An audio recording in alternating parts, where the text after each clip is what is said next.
Hi guys! Ngayon ay magluluto tayo ng paksiw sa kamyas.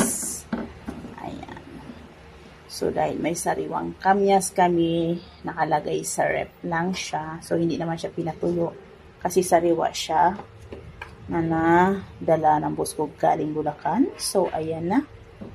Ayan. Mag-ano tayo, mikos-mikos na lang siya guys, no? Pero meron ng bawang, sibuyas. Ayan, tapos mayroon na siyang luya, sili labuyo. Ayan. So, itatap na lang natin. So, ayan guys. So, lagyan natin ng kamatis. Ayan. So, mikos-mikos. Ayan. So, maglalagay tayo. Lagay tayo ng paminta. Ayan. Ayan. Next, ilalagay natin yung isda.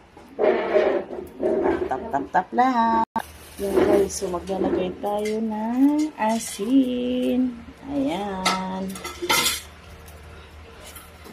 Okay. Ayan. Tapos maglalagay tayo ng bitchin. Ayan.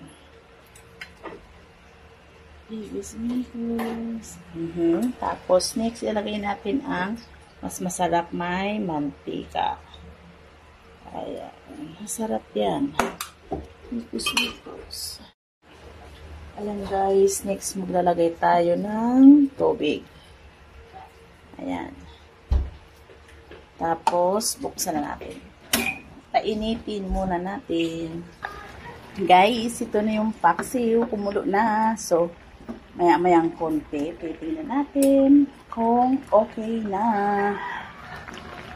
Ayan guys, luto ng aking pinaksiw galunggong sa kamyas. Ayan, isasalin na natin sa isang lagayan.